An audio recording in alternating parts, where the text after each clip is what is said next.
Airplanes like this MD-11 will soon be transporting the most anticipated vaccine of the 21st century. Prior to the coronavirus, Lufthansa Cargo invested $5 million to upgrade its facility at Chicago O'Hare International Airport to handle a lot more pharmaceutical cargo, 200 tons a day to be exact. So when pharma companies began to develop the coronavirus vaccine, Lufthansa was in a fortuitous position. Vaccine manufacturers reached out to the company, which has just 19 planes in its cargo fleet, to help distribute millions of vaccines in record time. It's a product everyone on Earth needs as quickly as possible, but distributing the various vaccines to the entire world is going to be a massive undertaking. It will require solving huge logistical challenges. The different vaccines need to be kept at various cold temperatures, transported to isolated and hard-to-reach areas, and fit on different sized planes. Nobody knows exactly what's going to happen with the vaccine. There was an estimation that we probably need approximately 8,000 freighter flights to globally distribute this vaccine. We don't have that many aircraft. Prior to the pandemic, 50% of all cargo shipments were transported on passenger aircraft, in the same luggage hold as our suitcases. But that all changed in March. Boom, now you have no passenger aircraft. So now everything is going on the freighters. That's David. He and his team took us behind the scenes at Lufthansa's cargo facility to see how it's preparing to move vaccines through this nearly 110,000 square foot terminal that runs around the clock. It's all done by a crew of over 200 highly qualified personnel who can load 2 freighter planes full of 112 tons of cargo every day. Through the facility, we could probably transport anywhere from 2 to 10 million vaccines every day. We do expect that once the vaccine is ready, that a lot of it will come through this facility. Not many cargo facilities have the massive cooling infrastructure required to handle large shipments of COVID vaccines. If you have a vaccine or something which got too high of a temperature or too cold of a temperature, it might not be good for the patient anymore. Benno works for DB Schenker, a logistics company that specializes in transporting pharmaceuticals with strict temperature controls, and is partnering with Lufthansa to ship the vaccines. In the pharma industry, as you can see all over the place, it says 2 to 8 degrees. That's the typical way you ship pharma. So the biggest challenge is to keep that product at this defined temperature from the moment we pick it up to the moment we deliver it. But Lufthansa Cargo is equipped to take on the challenge. Before COVID happened, we made a huge investment here, and it's old school stuff. Giant freezers and fridges that are connected and monitored. We have all these airlines asking us, can we use your warehouse? Because we happen to have the infrastructure ready for COVID. Lufthansa's $5 million investment resulted in 2 new rooms. The first one, called PPH, is for items to be stored at 15 to 25 degrees Celsius. We are here in the PPH room, Pharma room, which stands for Perishable Passive High Temperature 15 to 25. This is the place where we store such shipments coming in from all over the world until delivered. The PPH room can store all sorts of things, like flowers, stem cells, and live fish. Its 15 to 25 temperature range is designed so nothing gets too hot or too cold. But that's not the only specialized room Lufthansa has. Welcome to our freezer room, which is setting minus 18 Celsius degrees. It's suitable for the frozen goods. Usually we have smaller packages like this one. Small to medium boxes like those can be packed with your regular old ice packs or dry ice to keep the products inside fresh or cool. But with dry ice, there are restrictions on how much of it you can load onto a plane. You're very limited on a passenger plane because the dry ice will take the oxygen out of the air. So if we have too much dry ice here and we are standing all around here, after a certain time we will not be able to breathe.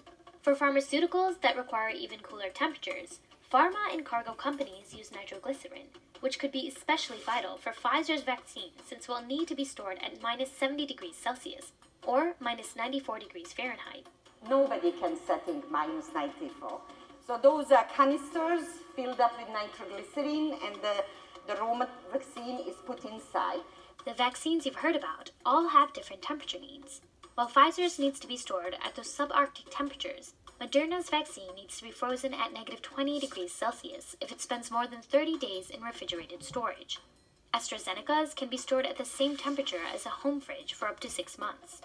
The big challenge will be the minus 70, minus 80 Celsius. Airlines and freight forwarders have to invest in mobile coolers because you will not build a cooler like this for minus 70 degrees, because if you think about, you need PPE material to go into it. I couldn't go like this into a minus 70 degrees. The good thing is Pfizer has already created its own container that uses dry ice to keep its vaccine cool for at least 10 days.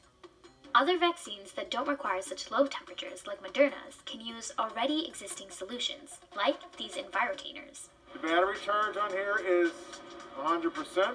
The set temperature on this is minus 20. These Envirotainers, specially designed for transporting pharmaceuticals, can keep everything inside at temperatures as low as minus 20 degrees Celsius. They even have their own power supply, enabling them to operate without being plugged in for 10 to 15 hours, which allows them to withstand long flights. There's cords here that plug right into the outlets that are in the containers here. When we have these containers here, they still need to be maintained as far as their temperature is concerned, because they run on a charge. They won't stay long in the facility, but they have a home to sit into until it's time for them to go. But in the event of flight cancellations, delays, or shipments to remote locations, battery-operated containers can pose a risk. You cannot have nothing except the airplane engine running inside. They don't want your phone on. So can you imagine how it would be if you have 10, 15 containers plugged in? That's impossible. The Lufthansa facility does have one more way of keeping things cold. This is where all the UODs, or the pallets that come off the aircraft, they get stored in here. This is my favorite part of the warehouse. I call it Bumblebee. As you can see, it is a little bit like a vending machine, basically a giant storage system. Using this 30-year-old giant vending machine-like device, Lufthansa is able to store pallets in 3 levels of stacked rooms with garage door-like openings. 18 of the rooms are temperature controlled, and each can store 2 full pallets of pharmaceuticals. And the only thing that's been in this warehouse longer than this machine is this machine right here. Still running strong, no problem. When it's time to retrieve a shipment, an operator will have Bumblebee go right to the appropriate door, retrieve the pallet, and load it onto a transporter that will take it directly to the plane. Some of the pharma cargo may find its way onto pallets like this. Specially trained operations managers put these together based on weight and volume distribution, all while trying to maximize the space available on the plane. The more we maximize, the more extra we can take on the flight there. It's really it's a game. So good builders are Tetris players. They have very good spatial vision. If a pallet like this is going on the MD-11, the plane we saw on our visit, it can't just be cube-shaped. The contour is built to the shape of the aircraft. So this is a main deck position.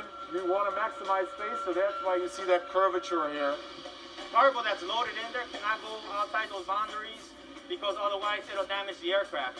And there's a distance of 2 inches that it's got to be away from that wall in order to keep it in a safety controlled distance. Yep, every pallet has to be built around where it will be on the plane and what shape the interior takes at that position. While the front offers more height, the tail does not. St. Jude Children's Research Hospital was founded over 50 years ago with the dream of curing childhood cancer.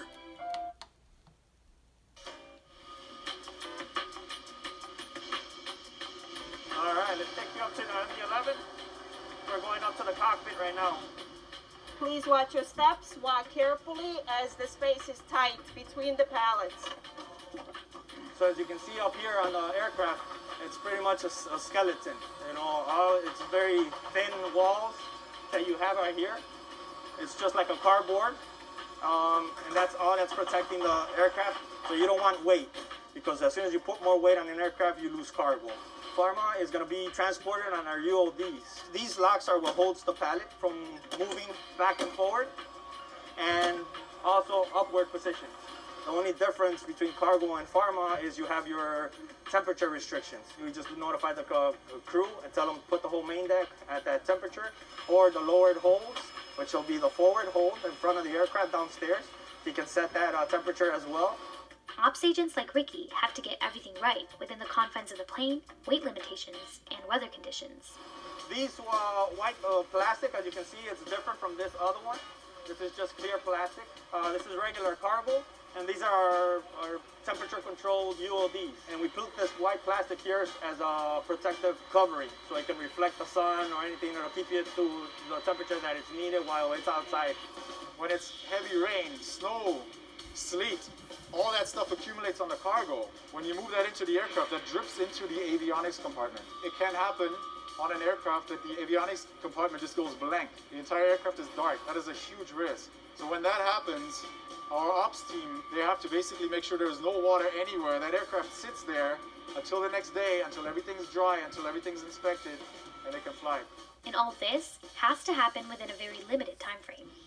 We have a ground time of 2.5 hours to offload the aircraft and load it. That's as much time that they give us.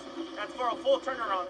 If cargo is not loaded perfectly, then shipments could be delayed, someone could get hurt, or pharmaceuticals on the aircraft could be deemed unusable. If the aircraft is delayed until 7 in the morning, you gotta stay until 7 in the morning. We as operations, we're the final check that we have to prevent anything from happening.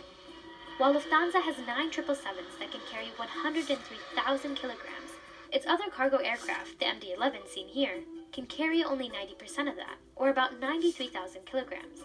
And it was never meant to carry cargo in the first place. The MD-11 was originally built as a passenger aircraft. We converted ours to freighters. We have 3 MD-11s left in our fleet. We were supposed to no longer have them. They're old aircraft. They're very nice, very beautiful, but very old aircraft. They're also very difficult to manage from an operational point of view. They should have been phased out already by the end of the year, but they're keeping them a little longer because of the demand that we have. The main difference from this, the 777 and this aircraft has 3 engines, and it's got 1 in the back, and that's one of our critical points. This aircraft is so tail heavy that we have to have extra precaution on not tipping it, because if you have too much weight in the back, this aircraft will go up, and those wheels will come down. The MD-11 is like playing Tetris. If the 4 of us standing here on an empty aircraft walk to the back of the aircraft, that airplane tilts, and you can no longer fly that aircraft. That's an AOG, aircraft on ground. While the crew has to worry about the MD-11 popping a wheelie, the process is much easier with Lufthansa's 777s. The 777 only has 2 engines, and they're located in the middle, so it's very hard for it to tip. So safety related, the 777 is a lot better, fuel efficient than the MD-11. A 777 aircraft, which is the largest aircraft we have that is a freighter aircraft, commercial freighter aircraft, holds approximately 100 tons. So in this facility, we could run 2 full freighter aircraft every day, coming in with pharmaceuticals and delivering them.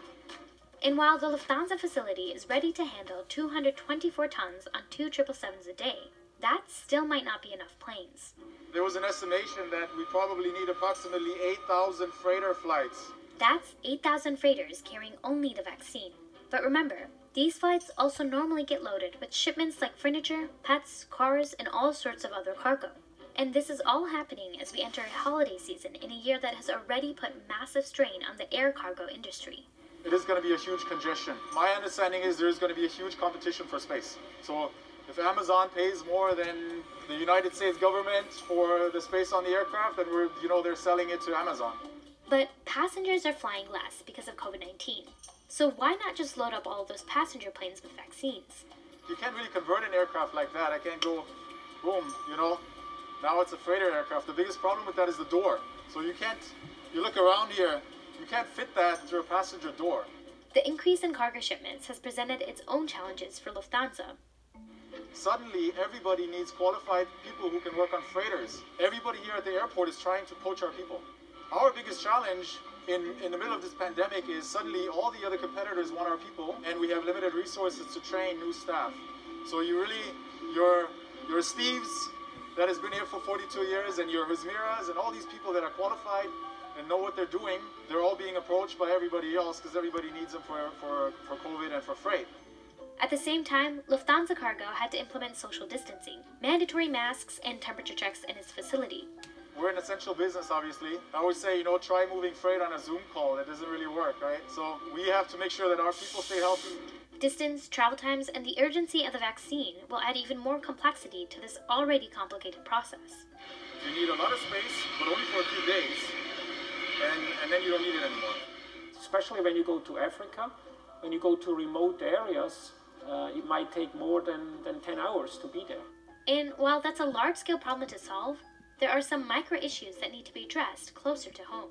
We're getting electrical forklifts to handle the pharmaceuticals. If you're in the room with the pharmaceuticals, you don't want to be using a propane forklift for too long because it can be a contaminant. These are all the adjustments that we have to make in order to make everything work. And a lot of things we're learning as we're going. We will definitely do everything possible to accommodate, because this is huge. If you do pharma or vaccine, you know that there is a patient behind. So that automatically gives you a sense of, even more responsibility to make sure that, not to say that the other freight is not important, but this is something which we obviously have to be monitoring any minute, because if it goes bad, it can cost the life of a human being. Your storing, shredding, workspace organizing covered, so you can focus on house selling, project planning. It gives you a big sense of responsibility.